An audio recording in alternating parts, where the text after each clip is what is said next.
host of Life Full Circle Radio, and we are one step closer, 1 week closer, a few days closer to November the 5th, which will be that much closer to January the 6th, which will be that much closer to January 20th. And then we'll figure out what the heck we're doing in these good US of A. So, in the meantime, we're going to talk today about a few things.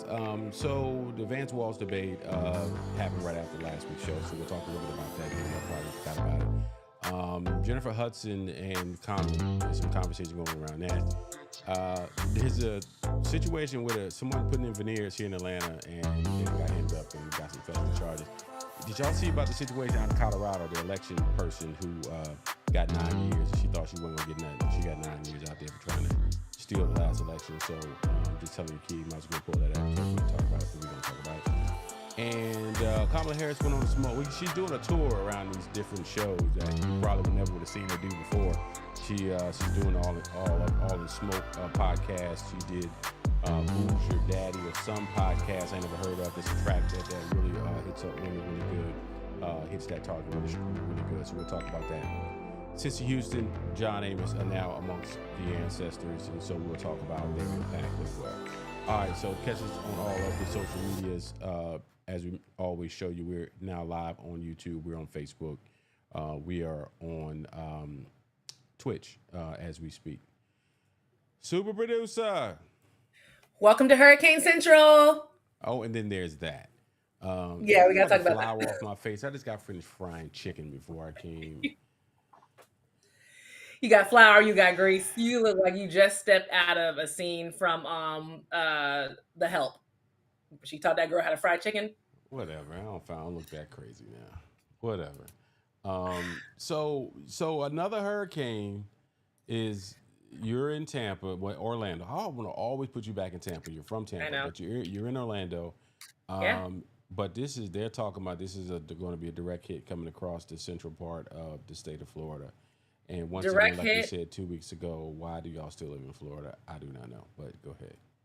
I mean, we still live in Florida. My entire family lives in Florida. And that's not even like some exaggeration. My mom, my dad, my brother, my aunts, like everybody lives in Florida. Why did my mother-in-law in lives DC? here. Was he in DC and then like different? Did he move to Florida recently, or was he in DC? Or y'all spent some time? Didn't you and your dad, or was your dad from DC? My dad's from DC. Okay, I knew there's a DC connection somewhere. Yeah, you had to pry DC out of my dad's cold hands. He did. I mean, he loved my mother to death, but moving to Florida is not something he wanted to do. He wanted to stay in DC. If I'm and that was years ago. But he never left. But tell us how you said. Tell us about this is scary as you guys have to deal with this. What's going on? It's definitely scary. More scary than other hurricanes in the past. Again, I'm a Florida girl. I was born and raised in the state of Florida, so I'm used to this. But this is a very direct hit. There hasn't been a direct hit, according to the news, on the Tampa Bay area, with Central Florida area, since 1988. And what people maybe not be thinking about too much is that a lot of these areas that are having to evacuate, these people just got back in their houses, last Friday? Right. My mother and I scheduled our birthday party, which is not till 2025. We scheduled a beautiful venue, the historic Gulfport Casino. Well, the Gulfport Casino was destroyed in the last hurricane. And we got an email today saying that there's no way they'll be back up and running within a year. It's not possible because it's a historic venue. Wow. So it's just really devastating for the area. We're used to it. We always bounce back. Then it brings you back to the whole conversation about, homeowners insurance. It's just not a fun thing. I love living in Florida, but it's not a fun thing. Yeah. So it's like you said, when the sun is out, Florida is amazing. It's the weather is great. Outside of it when it's really really hot, but it's really nice. The water in different parts of the state, you get the blue water and all of that. But then you get this. That's 2 hurricanes in the span of 3 weeks. Is it even 3 weeks? It may not have been 3 weeks. It may have been. I think these hurricanes have been exactly 10 days apart, not even a full 2 weeks apart. Yeah. So praying for you guys, and not just you guys. I got family in Orlando, of course, my people in Jacksonville, and all of that. So we're praying for the best. The good news is, to make other people who are watching feel better and you feel better, is that where Central Florida is, we don't have to worry about flooding. We have to worry about trees and stuff. Like there's 2 giant oak trees in our front yard. We're praying those trees stay up. Mm-hmm. If they don't, we'll deal with it. But we don't have to worry about flooding like in my mom's area. The Yeah. storm surge, the flooding, Yeah. it's insane. Here, we'll probably lose our internet. We might lose power for a couple of days, but we Yeah. should be overall okay. And we are preparing properly. I saw something come across my feed today. It was a social media person out of New Orleans and did a whole skit around how to prepare. And you mentioned electricity. It's funny. I'll see if I can find it. Shout out to my man Andre Sides. Looked like he said he just got back to the good VA. He went to Alcorn State's homecoming. It is homecoming season. Yeah, it is October, so it is homecoming season is starting. What? That just made me think of something. Kamala, God damn it. Kamala. I corrected myself. Kamala Harris and Tim Walz are doing a homecoming HBCU tour. Did you hear about that? I did not. Yes. It's definitely pandering, but I can't wait to see Tim Walz in front of a black marching band with his goofy self. It'll be fantastic. He's gonna have his shoulders going. You know, white guys love a shoulder. Like, yeah, I'm not looking forward to it. Where did you see that? And then he better not show up to Howard's homecoming. Homecoming. I'll get you the list. I'll get you the list of places. Drop me the link. I'll pull it up. All right, so let's jump into it today. As we mentioned, the Harris Waltz. I mean the Waltz and it's right Wait. here. Let's just go with it. Morehouse, Spelman, Clark, Atlanta. It don't get no blacker than that. Yeah. Lincoln University, Virginia State, Howard, North Carolina A&T, Clark Atlanta University, Morehouse, Spelman. Just put him on a drum major uniform or a frat jacket and just make him an honorary alpha. That's all they need to do. Well, I don't think the alphas do honorary. That would be the Sigmas. They love doing honorary. So, but so do the Kappas. Let's not go there. We do not. I'm sorry. They just do paper. I'm not getting into that conversation with you on air because this is not what this is about. But no, just make it crystal clear. The Kappas, we do not do honorary. All right. So anyway, getting back to what we need to be talking about. Harris Waltz, Tim Walz launched HBCU homecoming tour, Morehouse, Spelman, Clark, Atlanta to be featured.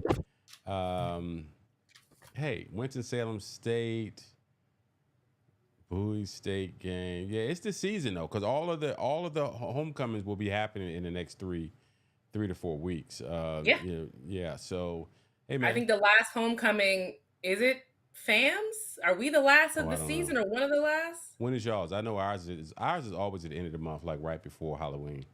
So is ours. Ours is the week like the week of November 3rd or something. So you probably are the last then, because that's homecomings normally don't get all the way into November. They're usually over by, you guys must be the last, because I always look at the and last. And then we have the Orlando Classic that comes up right after that. Correct. That makes sense, right? Because if you want people to travel, hey, it makes sense to have that classic, which you're talking about, which is Bethune-Cookman versus FAMU, not having it that close. But what do you think about this? Do you think this is pandering? Do you think this is a good idea? Do you think it's just like a fun jaunt they're doing? Is it pandering? Sure, it's politics. Okay. You know what I'm saying? Like, for real, it's politics. You look at this thing and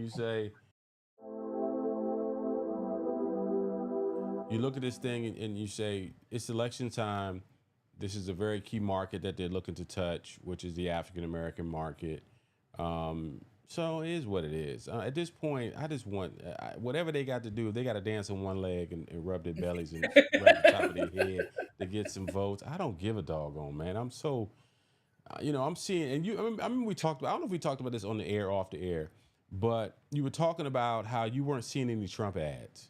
And I was like, I'm seeing lots of Trump ads. And, some of these Trump, and why that is that from an education standpoint, Florida is not considered a battleground state. So, yeah, the Democrats are not really campaigning very hard in Florida because you ain't going to win Florida.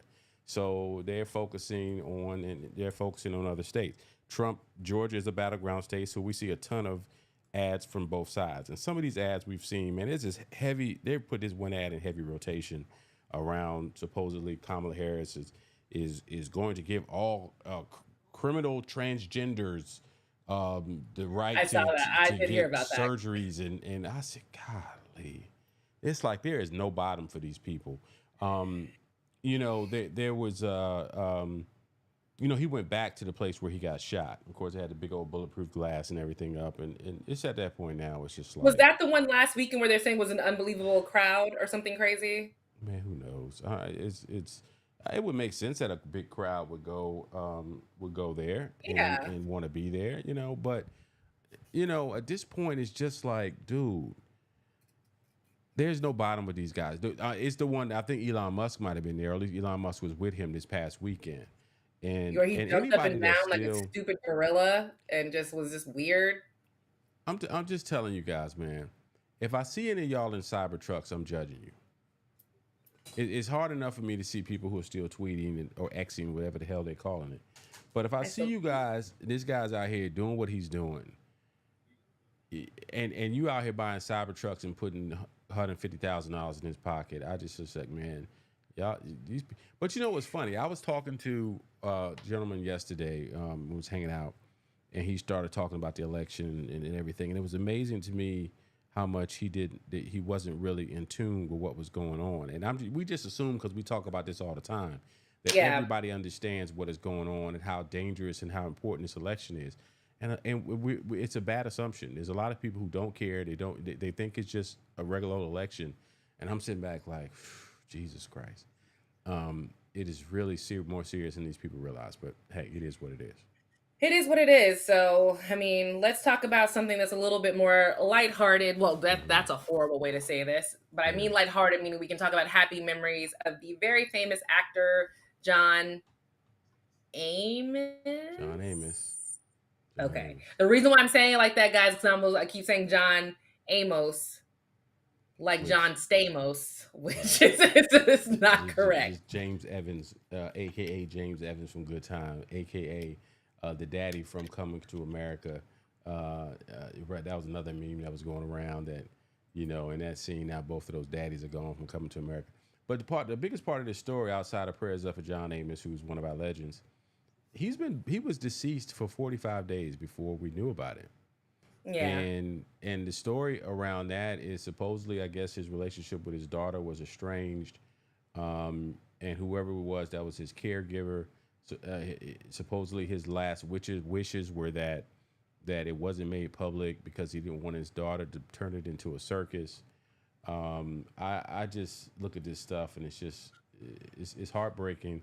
But John Amos, man, we talk about father figures and we talk about the roles that he played in our lives. I'm not unapologetically. I don't really go back watching Good Times too much because to me Good Times was too daggum depressing. It was a lot. They couldn't get out the hood for nothing. Every time they even had a football player that messed up his knee at the wedding. The next thing you know, they back in that same apartment. That's a whole different debate about But even outside of Good Times, I didn't realize that he was on the Mary Tyler Moore Show. Did you? No, I wasn't. No, I didn't know. I knew he was on Roots.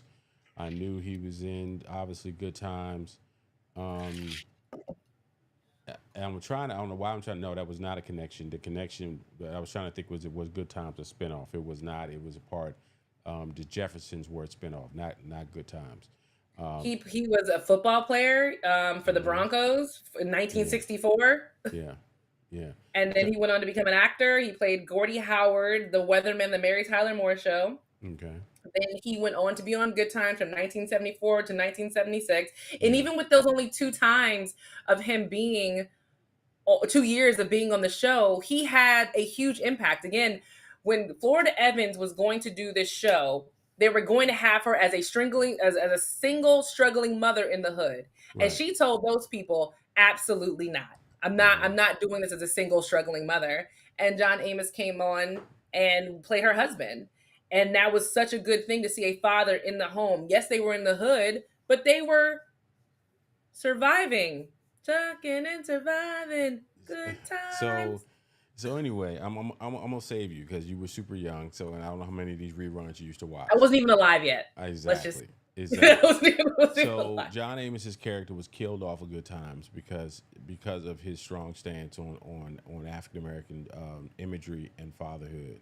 And he was killed off of the show, so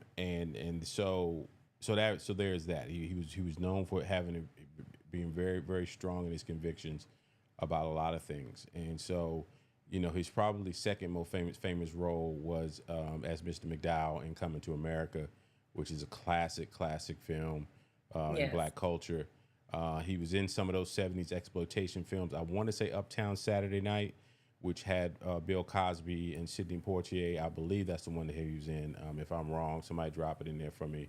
I know Andre Sash, you probably know, because I know your Mississippi bred self don't watch a whole lot of them exploitation films. But No, I don't.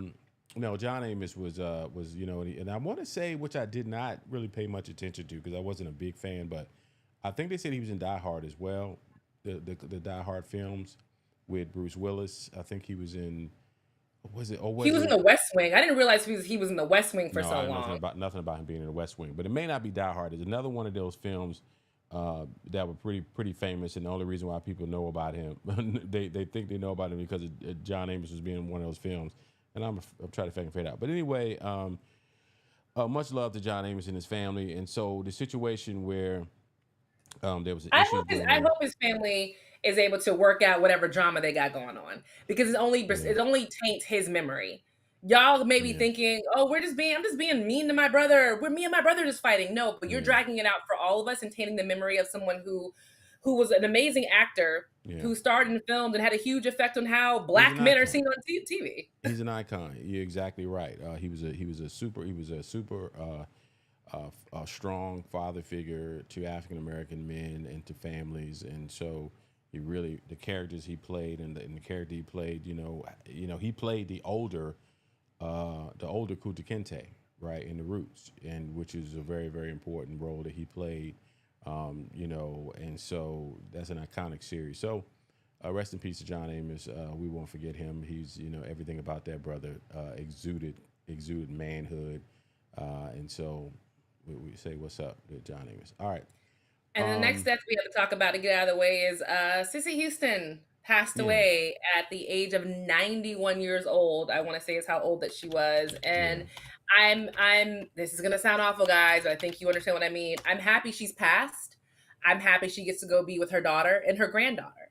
Like mhm. that's what she's been missing for the past few years, and not few years. How long has Whitney been gone now? How it's been a while.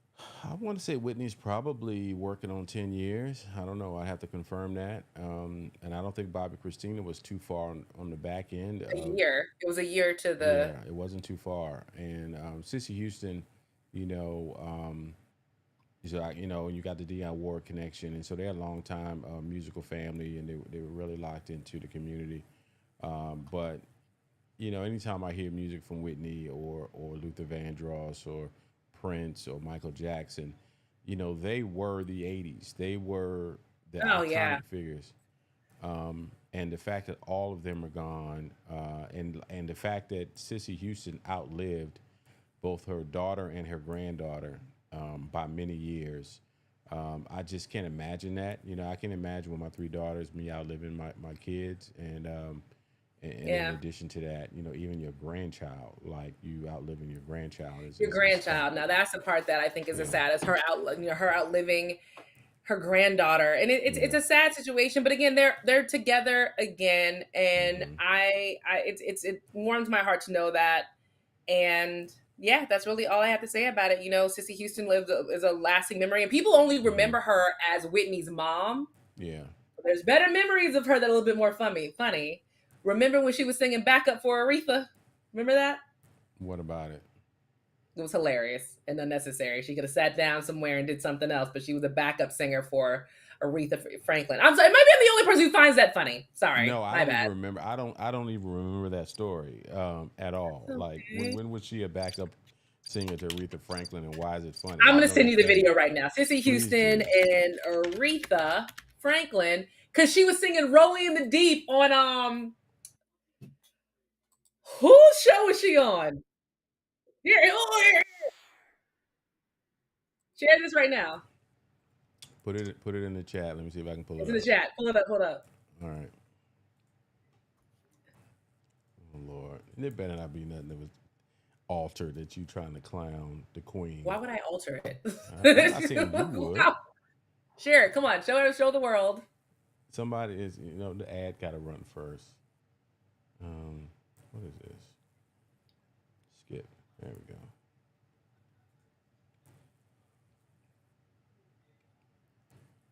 By the way, older women of the older generation. Okay, here we go. I can't hear it. You can't hear it. Here we go. Who's that in the background? That is Cissy back there. That is absolutely Cissy right there. And she's covering Adele.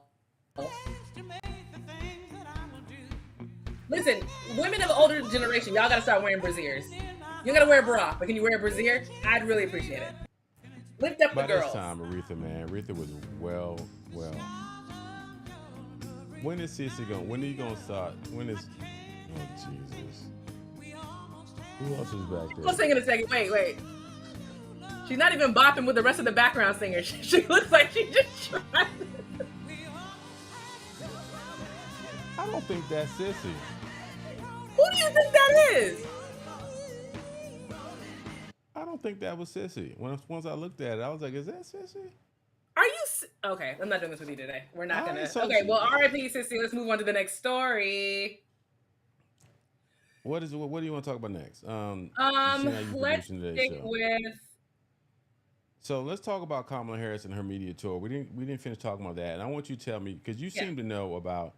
Because she's doing the all up in smoke. I think you put that. Let me see if I can grab that link too. All the smoke, not all up in smoke. All the smoke podcast. Yes. But this is a testament to new media because, in addition to doing 60 Minutes, at the same time she's doing 60 Minutes, she's also doing the All in Smoke podcast. She's also doing this other. So she was on the All in Smoke podcast. She's also did.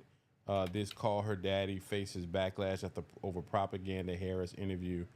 I'm trying to understand what do people really think that politicians do when they're trying to grab your vote? Are they just supposed to send you smoke signals, or are they going to go out here and do interviews?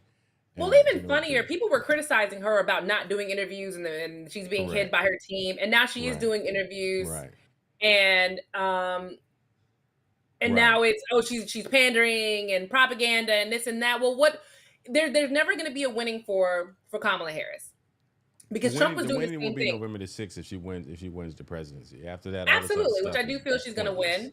Right. But I when you think about Trump was trying to jump into new media too, and he just couldn't do it well enough. He tried to get on Aiden Ross's podcast. He did that.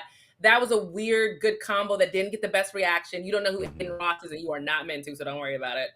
He's done the spin room after the debates. He's been on Fox News multiple times, but that's kind of been the long and the short of it. Kamala is going on 60 Minutes. She's going to go be interviewed at these different panels for different women's organizations. Of course, she's going to her sorority stuff, and then she's getting interviewed by New Media for All the Smoke, which is a completely different podcast from Call Her Daddy, reaching two completely different markets. So she's doing two markets that they really need, which are younger white women and black men. Yes, exactly. And, I really don't know. I don't think it's pandering because you wanted her to speak to you guys directly. She's speaking to y'all directly. Right. You black men, you wanted her to go on somewhere where y'all would be able to watch, and you can't say, well, I don't watch ABC. I don't like Fox News and CNN. Oh, it's fake news. Okay, fine. She went on your homeboy's podcast, All the Smoke, with Steven Jackson with cornrows as old as he is. And Matt Barnes, who just had another baby for no reason. Why, Matt? Matt Barnes had another. Okay, all right. I guess he's making all the smoke money, so that's why he's out there. You know who his fiance is? No. Who was the supermodel, the black older supermodel whose name I cannot think of right now? The supermodel. That narrows it down. Black older supermodel. How many were there? The one who was assaulted by Bill Cosby. Beverly Johnson. Beverly Johnson. That's not his fiance. No, the daughter. daughter. I was about to say she's got to be pushing 70 years old. Stop it. He's engaged to Beverly Johnson's daughter. Okay. Yeah. Well, Okay. Anyway, Cricket. So let's just talk about some highlights from this interview. So, from the new media standpoint, like you said, this is what you guys asked for. She's making the rounds. She's already smoked Trump in one debate. You know, Walz did what he did or didn't do in his debate versus whatever the line smiling guy, Vance. JD Vance. But you know, she's doing what she's supposed to be doing. And think about it, as we talk about, Trump's market is narrow casted like this: Republicans, MAGA folk, white supremacists. Harris's market is going to go outside of my frame because she can't win without having this big tent and having black women and white women and she needs everybody and everybody. She needs a little bit of everything in order to get the coalition together. And that's the Democratic position right now. So I think we've all decided that this really isn't about Kamala Harris. I not that I'm saying she's stupid or Kamala. It's not about Kamala Harris so much as it is we have to get politics back on track. Yeah, we have to, and that's where we are. I'm a Republican, and I can't do this no more. We're gonna rack this because I'm gonna keep saying it until you acknowledge the fact that JD Vance, win, lose, or draw, is not going anywhere. And JD Vance will be the face. Go to hell. No, it's not going to happen. I keep bringing up Sarah Palin. He is not Sarah Palin. He is not Sarah Palin. He is not Sarah Palin. I will bet you $100. I will bet you $100. What's the bet? That summer 2025, we don't even remember this. This man has now fallen off politically. Summer 2025. First of all, if he loses, I don't believe he's given up his Senate seat, so he will still be a senator from Ohio. And Sarah Palin was still the governor of Alaska. But that's a difference. As a governor of Alaska, which is almost to Russia, we don't care what's going on in Alaska. You just being funny. Right? But for J.D. Vance to be one of the two senators in Ohio, which is a battleground state, kind of sort of, it's more Republican than a battleground, but he is going to be a thorn in the side. And then there's a whole story behind J.D. Vance and his he's very tied into a very, very hard there's actually people who want the 19th Amendment to be abolished. The 19th Amendment. So basically they don't want you to be able to vote. What is the 19th? Is that when to let black people vote and when to let women vote? That's women. Yes, okay. Women. So in 2024, you actually have white men that are out here that are saying that letting women vote is a bad idea. And he is the poster child of this community. So you want to know do you know what group those people are called? They have a name. They're called Theo Bros. There was a whole thing. You sent me that. Did you send me that? I didn't send it to you, but I saw it on the news last week. Did a whole piece about it. So people who don't know who Theo Bros, they are theological Christians. Yeah, that makes sense. Yeah. Who are white nationalists, and not kind of white nationalists, not we're hiding it or it's a secret. It's a straight up, we are Christian nationalists, not white nationalists, Christian nationalists. Apparently it's something different. With Christian nationalists, they believe women should not be able to do anything but have babies and stay at home and raise the babies, and that's it. That's all women. They should not have a voice and all this kind of stuff. And it's very dangerous. And people keep, wondering, like, why do people keep making jokes about The Handmaid's Tale? This is why. Because this is exactly how the book started and the TV show started. It started off as just white males who wanted to run and rule everything, and it turned into The Handmaid's Tale. And so we look at this stuff and you say, this guy wants to be one heartbeat away from the presidency. And he's there. And this is the story that they did their piece on. I'm trying to think which channel it was on. But and here's the funny thing about people say, oh, you're just going to these, the type of media that they have interviews of these people out of their own mouths talking about rescinding the 19th Amendment. The extreme online young Christian men want to end the 19th Amendment, restore public flogging, and make America white again. And J.D. Vance is the poster child of these guys. Public flogging. These people are a heartbeat away from the presidency in 2024. And folks are sitting back and they're like, oh, voting's not a big deal. I saw somebody from home post this yesterday. Who have a ton of. I like him, but I just had to let it go, let it pass me. You see, he's talking about who he's voting locally, but he ain't voting on national because neither one of them are. I'm just like, I'm so exhausted with this I feel like conversation. Christians should be most offended by this more than anybody else. We have white men who are hijacking our faith and turning into something ugly, dark, and nasty that it doesn't need to be. Women didn't stop being in the home and being homemakers because they got the chance to vote. I'm sorry, I should know this by heart, but when did women get the right to vote? I don't remember 19th what. Amendment. Yeah, let's look that up. It should have been the 1950s, give or take. 19th Amendment.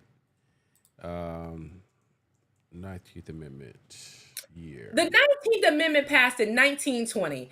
Oh, So 1920. Okay, there we So go. 1920, the women got the right to vote. So when did women stop wanting to be homemakers? Because all that time, all the women were still homemakers. They would go vote, not work, be stay-at-home moms, raise the children. It wasn't until I would say the feminist movement got into the play that maybe that changed a little bit. But it wasn't the 19th Amendment that changed how these Theo bros look at women. It just their logic is so flawed Well, and so anti-Christianity. and when you start looking at the history, you say, okay, women can vote in 1919 according to this. Okay, June 4th, 1919. But then women couldn't have their name on a bank account until something like the 1960s or something 19, crazy.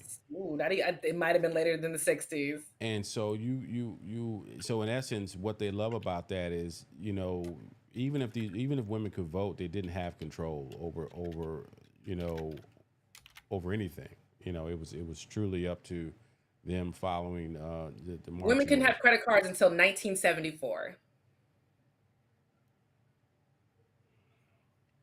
So imagine, and that's his. It's interesting now. I wish my grandmother was alive to have this conversation. I wish I knew how to have this conversation with her when she was living. My grandfather passed away in 1964-ish, somewhere around 1964, 65. She never remarried. She didn't have my father and my aunt who passed away not long, about at 9 years old. So she was a single. She was a widow from the 1960s until she passed away in 1999. So it's almost like now I just kind of putting the pieces together. By the time I was 14 or 15 years old, my grandmother was raising me. I was writing the checks. I was taking care of paying the bills. I was taking care of all that as a teenager. And not because my grandmother was not. My grandmother was a 1933 graduate of Hampton Institute. She was a professional woman, right? She was not but you have to think that some of that was ingrained in her as a black woman and not even having the ability to have your own credit cards until 1974. Yeah. That me as a young man taking care of her probably brought her some solace. So let me say, so in 1974 is when women were able to have credit cards, but Hmm. women did win the right to open bank accounts in the 1960s, but banks would still refuse them because they needed husbands as a co-signer. So even if your father was like, "Yo, I hate your husband. I think he's a scumbag, but you married him. Let's go open up a bank account in your name with just your money in it." Your husband still had to co-sign for you. Yeah, I That's just ridiculous. now I want to find an elder who can give us some understanding on how that worked, right? My grandmother and maybe my dad knows, my grandmother as a widow, how did she function, right? How did she function? Like I Probably with the moved, help of a lot of the men in your family. we don't have a bunch of men in our family. The only, um, my dad was in the Air Force, he was gone. My great uncle St. Paul, he was around. Who knows how the business was? Maybe he was involved. Maybe his brother, maybe her brother was involved in the process to make sure things were taken care of. But I with would all love that to being, have my Aunt Betty come on the show because my Aunt yeah, Betty is now about to be 91 years old and she's lived through everything. And she was married. I mean, her husband just passed 3 years ago. No, 2 years ago. oh No. wow, Anyway, yeah, he just passed. But they were married from the time he was 20, she was 17, and they were married up until he passed away. So girl, you need to take a camera. I don't care if it's your phone, and you need to interview your aunt. Betty Jean Right? Hayward. who went You on to do. have get an education. She went on to run a credit union. Mm-hmm. Her and my uncle have money, but we're not supposed to talk about it. It's supposed to be a secret. But they ended up doing very well for themselves. Yeah. But she was a wife and a stay-at-home wife for a very long time. Yeah. So That's yeah, something I will. we don't need these cameras. We don't need her trying to figure out how to get. No, you need to take a phone and go sit down, have a conversation with her, and just so happen to be recording it because Yeah, that you're type right. of I definitely need to do that information. because there's Yeah. so much knowledge that she has. Like Oh when I my think of every God. time I think about her leaving this earth, it's like a whole hunk of our family is just now gone. My Aunt Betty, she's dealing with a little bit of Alzheimer's right now, Sure. but she's still sharp as a tack. Yeah. She's still, volunteering in other places. She's still doing and she's been living in Yeah. St. Pete and being part of the St. Pete fabric for decades. My uncle Yeah. too. My uncle worked for the city. It's always funny when they say immigrants are going to take your job. Are immigrants going to be working for the city? Because that's where most Yeah. Black people work. They work for the city. Yeah. But anyway, he worked for the city. He then retired, became a football coach, coached Little Yeah. League football until he Yeah. couldn't do it anymore, was a Yeah. gardener, was this and that. Yeah. He did it all. Yeah, no, that's how it has to be. When I look at these griots and then they're, I had an opportunity recently, a couple of weeks ago, to interview or actually record. I didn't perform the interview. I just did a recording of Ambassador Young, and because he's still very active. We actually, one thing I did last week, we had our gala, 100 Black Men of Atlanta. We had our gala. My company handled all the production for it. So one of the awards is named after Ambassador Andrew Young. So it was given to Michael Lomax, who's president chair of the UNCF, United Negro College Fund. Anyway, I got a whole interview with Ambassador Young that we're going to put together and release because Ambassador Young is in his 90s, right? And he's telling, we were there to talk to him about his relationship with Michael Lomax. And for 15 minutes straight, nonstop, he just started talking about whatever was on his mind. And when you have someone of that stature is talking, you shut up and you listen and you learn. This man was on the balcony when Malcolm X was assassinated. This man was once the mayor of Atlanta. This man has seen so much in this 91 years of his life. The 70 years of his life he spent in public spaces. So, yeah, you got to take some time to go talk to your auntie because that stuff, once these folks go away, man, it's a shame if we don't have the ability to go back and look at what they're talking about. All right. All right. So let's talk about some lighthearted stuff. Let's get into a little bit of what because we're about to really get into the what for at least. I got to talk about this for at least 5 or 10 minutes. What all hell? Sorry. Atlanta is the scamming capital of the world. Let's talk about it. If I ever, let's say something happens to Omar, God forbid, and a man came down and he was this and that and suave and handsome. Yeah. If he said, "Oh yeah, I just moved down here from Atlanta," nope, no thank you, no thank you, I'm good. You can go ahead. Funny you said that. You was like, before you said, man, Atlanta is like known for scam. We're like, we in Atlanta, we know that this ain't. So the reason why we're talking about this is because on October 3rd, Atlanta police raided the offices of Brandon Dillard. Dillard, a self-proclaimed veneer specialist, has been on the radar of the Fulton County District Attorney's Office for some time and is being officially charged. Dillard is accused of committing 8 felony offenses, including practicing dentistry without a license. Dillard ran his operation in a Northeast Atlanta, Georgia office, A-List Smiles Atlanta. The unlicensed technician has been promoting his business on social media since 2021. If you went to this and you thought it was a dental office and you looked at the equipment, it appears to be legitimate. But that's what the best fraudsters do. They do everything they can to make themselves look legitimate, said Fulton County District Attorney Fannie Willis. Oh, Fannie, hey girl. Social media. District Attorney of Fulton County. That's right. All this falls under her. Social media users have focused on the rise of veneer technicians. A month before Dillard's probe came to head, users commented on the legality of his operation, even calling him a scammer. Okay, So let's talk about it. Okay. In Atlanta, there have been multiple veneer technician schools that would open up, promote, Mm-hmm. get a lot of people's money, and then close down because they're illegal. Mm-hmm. To do something in somebody's mouth, Mm-hmm.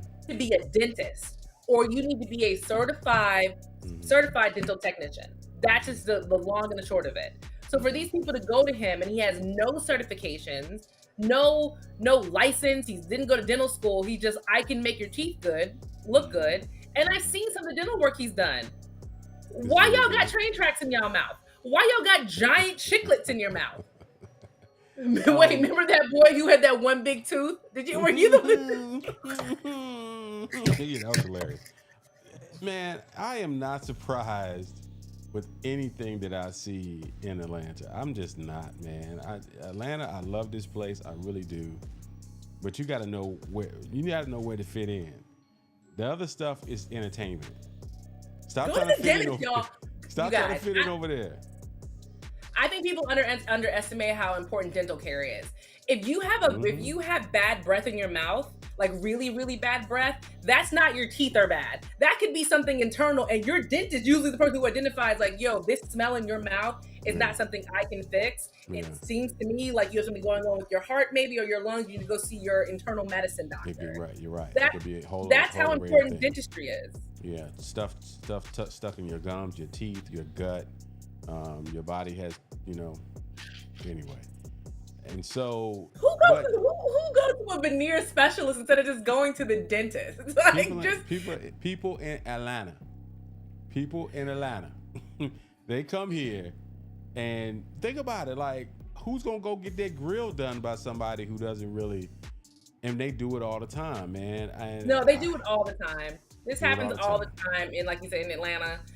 It was like the veneer schools, the veneer tech schools, they're pushing that, you can make $1,000 a day, as all you gotta do is spend $1,000 on my training course as a veneer tech specialist. And yeah, they're right. They go buy the $1,000 worth of equipment, or the used version of that equipment, because when you walk into the office, it looks legitimate. But if you walk into a dental office, but it's also like a salon suite location, or like a Phoenix Salon Suites or a Salons by JC, and you're going into veneers. And there's plenty. You talking about them salon suites? There's some people making a heck of a lot of money in salon suites. And some salons being sold are people putting in veneers, people putting in fronts.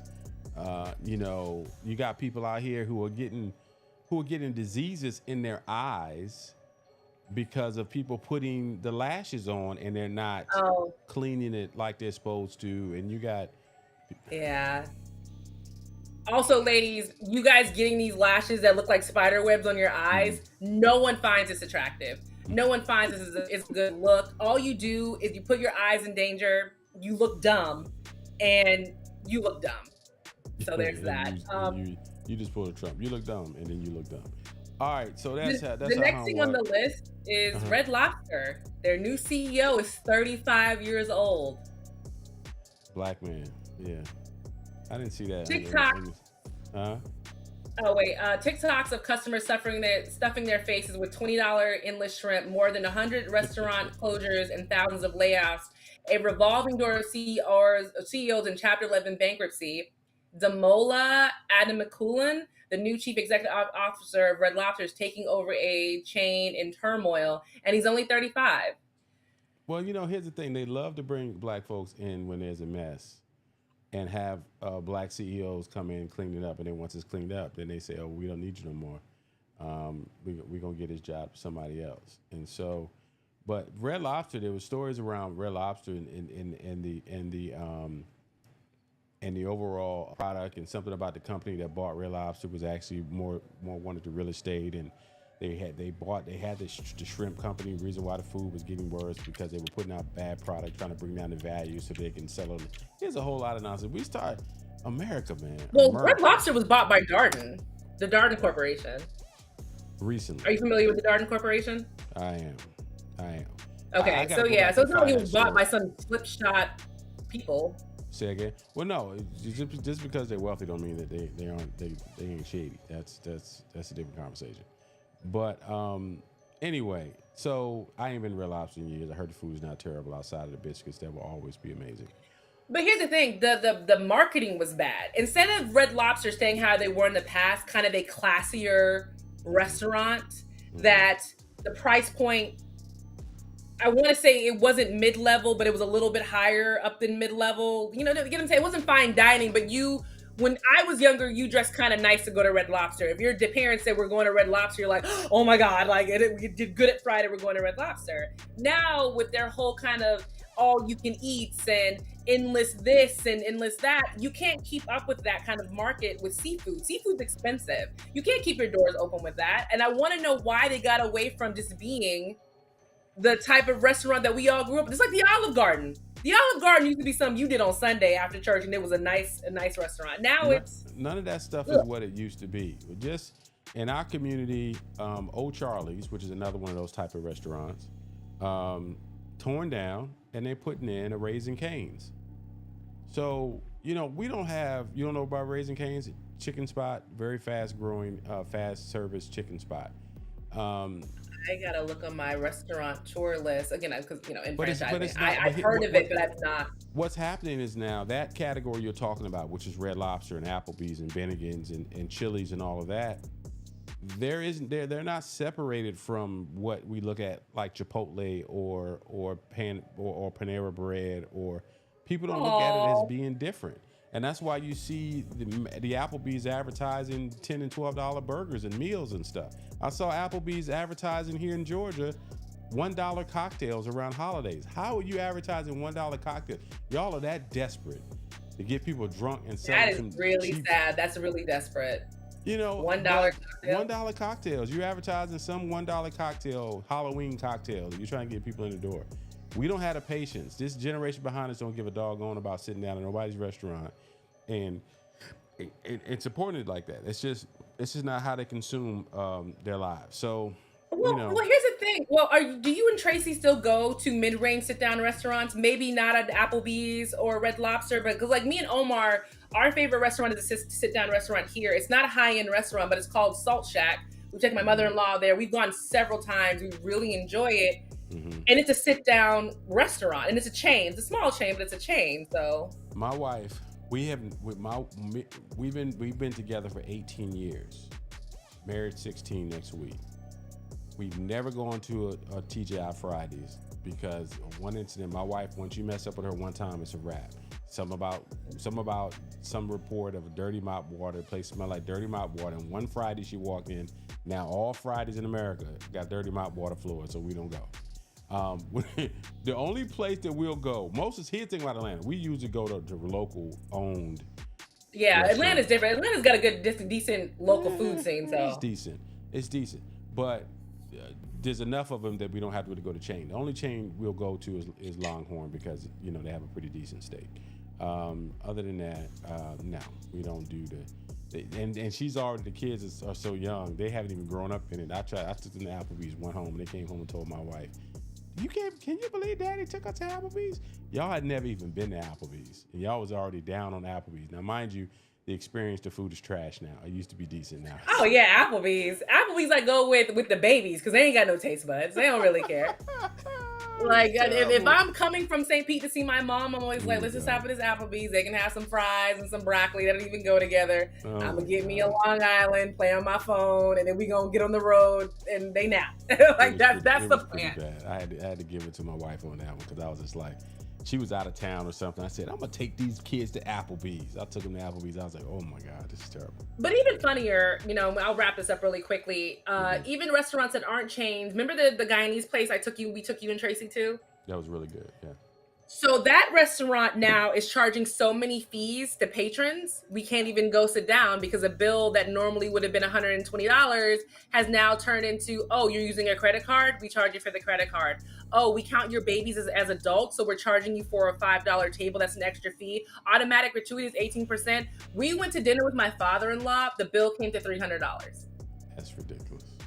Exactly. It's ridiculous. It's anyway. Ridiculous. And you look at this thing and you say, anyway, that's a whole different conversation. We need to have some restaurant people on here and we can talk. We ain't had no interviews on in a while. We need to start doing interviews again. We haven't had any interviews on in a while. So, all right. So listen, guys, pray for me in Florida. Yes. I'm literally going to get off this call tomorrow. When I log off my computer, I have to unplug all of my equipment. You can't see it, but there's 2 screens, a camera, a tower, a laptop that I got to all unplug and put into a safe space so it doesn't get like bolted with electricity or anything. Oh Lord Jesus, we're praying for you, sis. Everything will be fine. And I'm gonna send you my realtor because we're gonna get you out of there sooner than later. You talk to Omar. You talk to your pseudo brother-in-law about us moving. Florida, man, it's just like, oh my God. I get it. It's home, but Jesus, man, it's like, it's almost like eventually it's just gonna can we get a house like we have with a pool in Georgia? Yeah. You act like Georgia don't have pools. What are you talking about? Y'all ain't got pools. Yes, Georgia has pools. Oh my God. Yes, Whatever. Georgia has Okay, pools. guys, I gotta go. Bye-bye. Bye.